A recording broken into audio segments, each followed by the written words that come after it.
So my name is Alp Uysal. I'm head of strategy, technology and innovation for Middle East and Africa at Ericsson. What is your day-to-day work like? So day-to-day, what me and my team work on is everything that has got to do with the future in the market area. So whether it's our strategy, our plans for the next 3 to 5 years, where the use cases that our customers will use to commercialize for the end users. And even I'm also responsible for government industry relations. So once again, setting up the landscape that for the industry to really take advantage of what's possible. Okay, so last couple of years, what has been your chief innovation, the one which has really taken your sweat out to get developed? I mean, was it the 5G, was it the migration, was it equipment overhaul?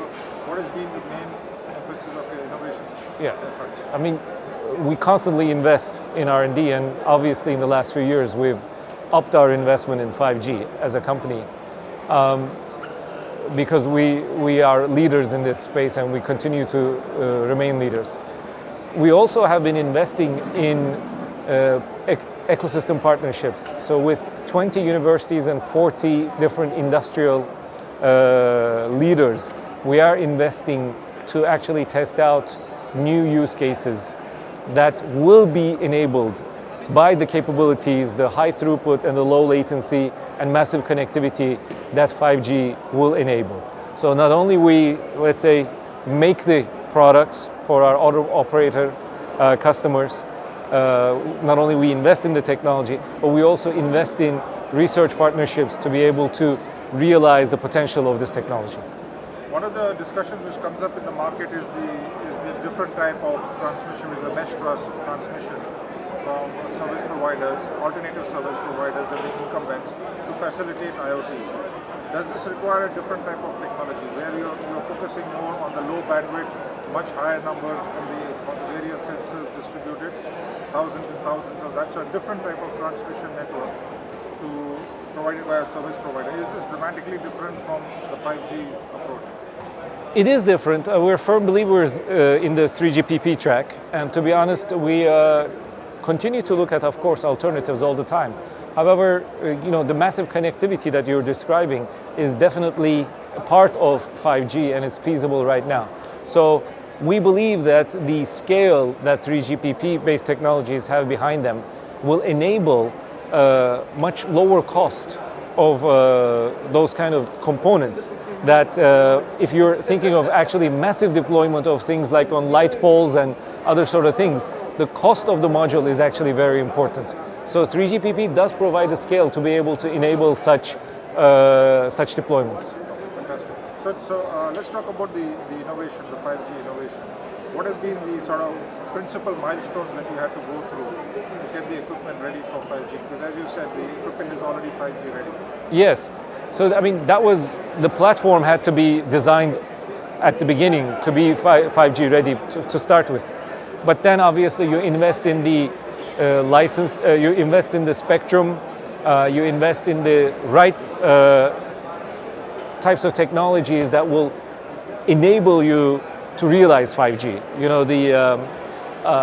The high capacity throughput, the low latency that you have to deliver. So there's a lot of engineering that goes in. There's a lot of research that goes in. But then specific to 5G, I mean, since we talked before, the backhaul or the transport is very, very important as well. So the whole portfolio that we offer, and even the core. So whether it's all the way into your charging systems or whether it's in the network orchestration, you have to invest in those as well to be able to realize 5G. So when we invest in 5G, we don't just invest in the radio, we invest in the whole portfolio to enable it. So this is very important. We have read a lot about the service provider transformations. Yes. Where they were essentially like data center centric, monolithic, very expensive equipment, too expensive to manage the scalable requirements of 5G. What is the transformation that they need to go through from the equipment point of view? Absolutely. We're talking about equipment outside. What about inside the service provider? It's not just equipment, I should say. It's the whole model. We are investing in artificial intelligence and machine learning to be able to automatically configure and predictively maintain the network. Because as you rightly alluded, the network complexity is increasing dramatically when you are not only increasing the number of subscribers or the terminals that are the devices that are using the network, as well as the number of network elements that are interacting with them. And you're pushing all sorts of network capability closer to the edge.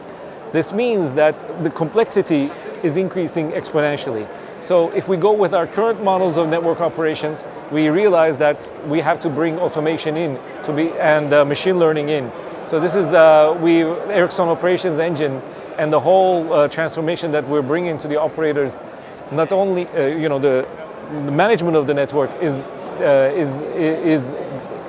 precisely to address this complexity. So in the data center, in the IT side of technology, when the data centers were getting too cost heavy and not efficient, we brought in virtualization, right?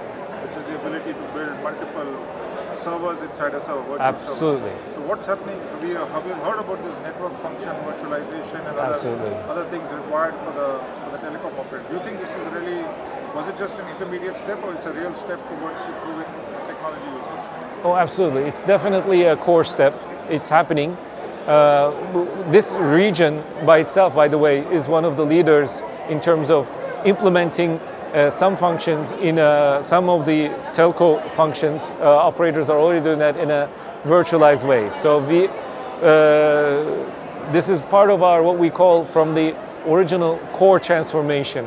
Original from all the way starting from the circuit core, moving into more packets and all that kind of stuff, and then eventually to completely distributed cloud-based core and implementations of the core network functionality in a virtualized way.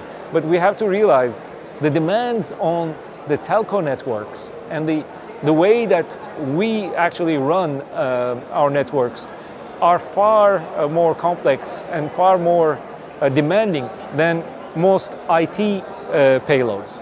So when you are, if you're running an ERP system, your demands on the ERP system in terms of transaction processing versus if you're driving down the road at 100 kilometers an hour and you still have to be able to, watch your YouTube video uninterrupted, the demand that you're putting on the core network is very, very different. So virtualization at the telco level is quite demanding, and we're helping our operators to be able to realize that. So let's go forward 5 years and we see the whole society has changed. You've got connected cars, you've got intelligent houses, you've got businesses with intelligent buildings and all that. And let's look at the application which takes up a lot of the bandwidth, which is, let's say, video streaming. Yes. Right? Which is really, user experience is critical. Yes. You really need to have that. Are you going to suggest to telco providers that not only do they look at the network, but they look at the network performance? Yes. Which means other things like acceleration, yes, monitoring and all that. What's the overall portfolio going to look like for efficiency? Yeah, network performance is at the top of their mind for sure. Network performance is at the top of their mind for sure. But what the new applications that you're talking about and the new network that we're talking about is going to be also based on slices. So based on the type of application, based on the use, and the application will be allocated resources from the network based on its needs. So this is one of the other reasons why managing a network will be more complex, but at the same time needs to be more automated. So when you are streaming and you are at the same time, the same network is providing services at different levels of criticality to different users, the network needs to be smart enough to allocate the resources accordingly so as not to jeopardize the performance of any types of use. So I was with the flying taxi supplier last year. I saw a lot of telecom company owners at the board sitting and talking with them, and one of the key topics of discussion was the redundancy and capacity that they need to provide for such use cases. Yes. Is this an operator issue or is it a technology issue to build redundancy of the network? Does it really mean having additional equipment, or does it mean that having redundancy of performance? No, in terms of it's the network based on the usage the usage requirements always will incorporate necessary redundancy features. Today, when you're talking about a flying taxi, I would say that that's probably not entirely and not going to be dependent on operator network, since with a flying taxi, you're probably going to incorporate all sorts of systems like GPS, radar, sonar, LiDAR, and everything in. Just wait for this. The Azan, yeah. So just continue from the discussion on the redundancy. Yeah. So service providers will definitely build a highly redundant, highly reliable network, because for mission critical applications like autonomous driving, for remote control of heavy machinery, heavy equipment, you do need that kind of a network, right? We're talking about remote operations for medical in the medical field.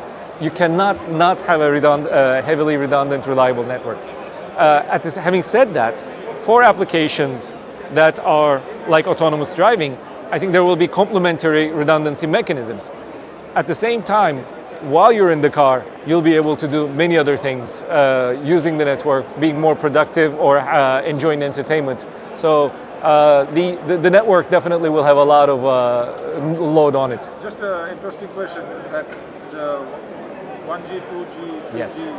migration also produced an increase in the average revenue per user. Yes. What do we see as the projections of the average revenue or the average consumption per user as we go forward? And what is Yes. the monetary link over there? Yes. I think with new applications, when you bring new applications, then you can see the revenue per user increase. So in that evolution that you just mentioned, there were always new applications, right? It was voice first, SMS, and then it was data, and then all those kind of video, for example. So with the new, even on the consumer side, when you bring new applications, whether it's high quality video streaming, or it could be immersive experiences like augmented reality, virtual reality, then we will see that those are going to be actually adding revenue. And in the first deployment, if you look at the Korea market, this is what we see the operators also doing. That where they are introducing 5G enabled services, they're actually charging incrementally on top of the current base. So we don't necessarily see an increase in the user base, we see an increase in the revenue or realization per user. Well, in terms of the population, right, Yes. almost everybody has a phone now. So in terms of user base, if you talk about people, we don't. However, in terms of devices, we certainly do. We actually see a 10x explosion in devices. So whereas Those in 10x devices are now commercially monetizable. Are low value, but they are monetizable. Exactly. So some of them are low value, as you say. I mean, if it's your smart meter or if it's the street light pole, that obviously, you know, the revenue on that might be rather low. But if it's the device that you put on a truck or a excavator, that probably will have a higher monetization potential. And in our booth, actually, we're showing a personal one as a personal healthcare one, where you're actually monitoring your blood glucose level. So for diabetic patients. So that probably has a good additional ARPU potential on the consumer side.